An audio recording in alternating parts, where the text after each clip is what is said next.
ಇದು ಶಾಲಾ ಕಾಲೇಜು ವಿದ್ಯಾರ್ಥಿಗಳು ಪರೀಕ್ಷೆಗಳಿಗಾಗಿ ಗಂಭೀರವಾಗಿ ಸಿದ್ಧತೆ ನಡೆಸುವ ಕಾಲ. ಆದರೆ ಹೆಚ್ಚಿನ ಮಕ್ಕಳಿಗೆ ಎಕ್ಸಾಮ್ ಅಂದ್ರೆ ಕೊಂಚ ಭಯ, ದಿಗಿಲು. ಹಾಗಿದ್ರೆ ವಿದ್ಯಾರ್ಥಿಗಳ ಪರೀಕ್ಷಾ ಆತಂಕ ದೂರಾಗಿಸೋದು ಹೇಗೆ? ನಿಪುಣ ತಜ್ಞರ ಸಲಹೆಗಳು ಇಲ್ಲಿವೆ ನೋಡಿ. ವಿದ್ಯಾರ್ಥಿಗಳ ಪರೀಕ್ಷಾ ಆತಂಕ ದೂರಾಗಿಸೋದು ಹೇಗೆ?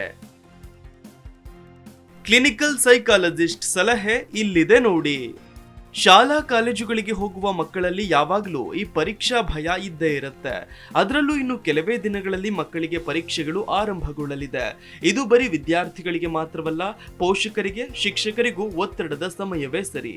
ಮಕ್ಕಳಲ್ಲಿ ಮಾನಸಿಕ ಒತ್ತಡ ಕಡಿಮೆ ಮಾಡುವುದು ಕಷ್ಟಕರವೇ ಅಲ್ಲದೆ ಪರೀಕ್ಷೆ ಎಂಬ ಭಯದಿಂದಲೇ ಅವರು ಓದಿನತ್ತ ಗಮನ ಕೊಡೋದು ಕಷ್ಟವಾಗಲಿದೆ. ಹಾಗಾದ್ರೆ ಈ ಪರೀಕ್ಷಾ ಭಯ ಹೋಗಲಾಡಿಸಲು ಏನ್ ಮಾಡಬೇಕು? ಈ ಕುರಿತು ನಮ್ಮ ಮನಸ್ಸನ್ನ ಪರೀಕ್ಷೆಗೆ ತಯಾರು ಮಾಡೋದು ಹೇಗೆ? ಈ ಕುರಿತಂತೆ ವಿವರಣೆ ಇಲ್ಲಿದೆ. ಇತ್ತೀಚಿನ ದಿನಗಳಲ್ಲಿ ಮಕ್ಕಳಲ್ಲಿ ಕಂಡುಬರುತ್ತಿರುವ ಮಾನಸಿಕ ಸಮಸ್ಯೆಗಳಲ್ಲಿ ಈ ಪರೀಕ್ಷಾ ಆತಂಕ ಕೂಡ ಒಂದಾಗಿದೆ. ಈ ಪರೀಕ್ಷಾ ಆತಂಕಕ್ಕೆ ನಿಖರ ಕಾರಣ ಹೇಳೋದು ಕಷ್ಟ, ಆದರೆ ಒಂದಿಷ್ಟು ಕಾರಣಗಳನ್ನ ನಾವು ಪಟ್ಟಿ ಮಾಡಬಹುದು. ಅದರಲ್ಲಿ ಮೊದಲನೆಯದ್ದು ನಿರ್ದಿಷ್ಟ ಗುರಿ ಹಾಗೂ ಪೂರ್ವ ತಯಾರಿ ಇಲ್ಲದಿರುವುದು. ಮಕ್ಕಳಲ್ಲಿ ಯಾವಾಗ ಪೂರ್ವ ತಯಾರಿ ಹಾಗೂ ನಿರ್ದಿಷ್ಟ ಗುರಿ ಇರುವುದಿಲ್ಲವೋ ಆಗ ಪರೀಕ್ಷಾ ಆತಂಕ ಹೆಚ್ಚಾಗಿರುತ್ತೆ.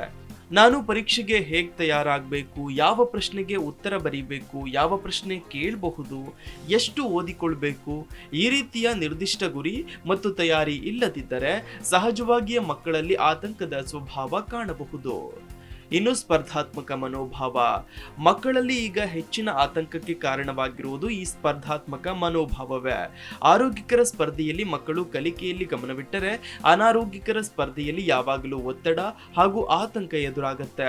ಅವನಿಗಿಂತ ಅಥವಾ ಅವಳಿಗಿಂತ ನಾನು ಹೆಚ್ಚು ಅಂಕ ಪಡೆಯಲೇಬೇಕು ಅಂತ ತನ್ನ ಬುದ್ಧಿ ಸಾಮರ್ಥ್ಯ ಮೀರಿ ಪ್ರಯತ್ನಿಸಿದಾಗ ಮಕ್ಕಳಲ್ಲಿ ನಿರೀಕ್ಷಿತ ಫಲ ಸಿಗುತ್ತದೆಯೋ ಇಲ್ಲವೋ ಎನ್ನುವ ಗೊಂದಲ ಆತಂಕಕ್ಕೆ ಕಾರಣವಾಗಲಿದೆ. ಈ ಆತಂಕ ಪರೀಕ್ಷೆ ಹತ್ತಿರ ಬಂದಾಗಲೆಲ್ಲ ಜಾಗೃತವಾಗಲಿದೆ. ಇನ್ನು ಪಾಲಕರು, ಪೋಷಕರು, ಶಿಕ್ಷಕರ ಆತಂಕ. ವಿದ್ಯಾರ್ಥಿಗಳಲ್ಲಿ ಪರೀಕ್ಷಾ ಆತಂಕ ಎದುರಾಗಲು ಪರೀಕ್ಷೆಯಲ್ಲಿ ಕಡಿಮೆ ಅಂಕ ಪಡೆದ್ರೆ ಪೋಷಕರು, ಶಿಕ್ಷಕರು ಅಥವಾ ಪಾಲಕರು ದಂಡಿಸ್ತಾರೆ ಅನ್ನುವ ಆತಂಕಕ್ಕೆ ಒಳಗಾಗಿರುತ್ತೆ. ಇದು ಪರೀಕ್ಷೆ ಕುರಿತು ಮಕ್ಕಳಲ್ಲಿ ಭಯಕ್ಕೆ ಕಾರಣವಾಗುತ್ತೆ. ಹೀಗಾಗಿ ಮಕ್ಕಳ ಮೇಲೆ ಹೆಚ್ಚಿನ ಒತ್ತಡ ಹಾಕಬೇಡಿ.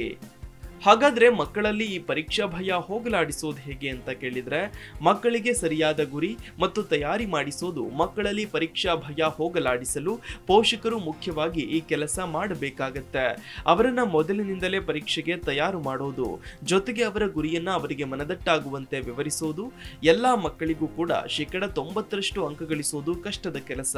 ಹೀಗಾಗಿ ಅವರ ಸಾಮರ್ಥ್ಯ ಏನು ಅನ್ನೋದನ್ನ ನೀವೇ ನಿರ್ಧರಿಸಿ ಅವರಿಗೂ ಆ ಕುರಿತ ತಿಳುವಳಿಕೆ ಮೂಡಿಸಿ. ಇನ್ನು ಯಾವ ರೀತಿ, ಯಾವ ವಿಚಾರವನ್ನ ಓದಿಕೊಳ್ಬೇಕು, ಹೇಗೆ ಓದಿಕೊಂಡರೆ ಉತ್ತರ ಬರೀಬಹುದು ಅನ್ನುವ ತಯಾರಿಯನ್ನು ಮಾಡಬೇಕಾಗತ್ತೆ. ಯುದ್ಧ ಕಾಲಕ್ಕೆ ಶಸ್ತ್ರಾಭ್ಯಾಸ ಮಾಡಿಸದೆ ಪರೀಕ್ಷೆಗೂ ಮೊದಲೇ ಇದನ್ನ ಅವರಿಗೆ ತಯಾರಿ ನಡೆಸಬೇಕು ಅಂತಾರೆ ತಜ್ಞರು. ಪರೀಕ್ಷೆಯನ್ನ ಬರೆಯೋ ಮೊದಲು ಪರೀಕ್ಷೆಯನ್ನ ಹೇಗೆ ಬರೆಯಬೇಕು ಅನ್ನೋದನ್ನ ತಿಳಿ ಹೇಳಬೇಕು. ಹಳೆಯ ಪ್ರಶ್ನೆ ಪತ್ರಿಕೆ ಬಿಡಿಸಲು ಸಲಹೆ ನೀಡೋದು ಸೇರಿ ಅವರು ಓದಿಕೊಂಡಿರುವ ವಿಷಯಗಳನ್ನ ನೀವು ಕೂಡ ಒಮ್ಮೆ ಪರಿಶೀಲಿಸೋದು, ಅವರಲ್ಲಿ ಸಮಯ ನಿರ್ವಹಣೆ ಕುರಿತಂತೆ ವಿವರಿಸೋದು, ಯಾವ ಪ್ರಶ್ನೆಗೆ ಎಷ್ಟು ಸಮಯ ಮೀಸಲಿಟ್ಟು ಉತ್ತರ ಬರೀಬೇಕು ಅನ್ನೋದನ್ನ ಕೂಡ ಅವರಿಗೆ ತಿಳಿ ಹೇಳಬೇಕು. ಇದರಿಂದ ಪರೀಕ್ಷೆ ಕುರಿತ ಅವರ ಆತಂಕ ದೂರಾಗಲಿದೆ. Desk bureau, Zee Kannada news. Zee Kannada news ಈಗ ನಿಮ್ಮ ಮನೆಯಲ್ಲೇ ನೋಡಿ. ಎಲ್ಲ ಕೇಬಲ್ಗಳಲ್ಲಿ ಈಗ ಲಭ್ಯ. ನಿಮ್ಮ ನೆಚ್ಚಿನ ಜಿ ಕನ್ನಡ ನ್ಯೂಸ್ ಈಗ ಸನ್ ಡೈರೆಕ್ಟ್ ನಲ್ಲಿ number 292, Tata Play number 1664, Jio TV number 1334, NXT digital number 30, N cable number 30, city networks 51, U digital number 162, GTPL number 17, Rockline telecommunications number 42, Shri Basaveshwara cable number 168, rural cable network 60, Vinayaka digital 57, Abhishek cable 821, city channel 53, Siddeshwara cable network 57, ವಿ4 digital infotech 628, Surya digital networks 53, Gajanan digital number 836, Malnad infotech private limited number 56, metro cast number 830, victory digital number 167ರಲ್ಲಿ ನೋಡಿ ಆನಂದಿಸಿ.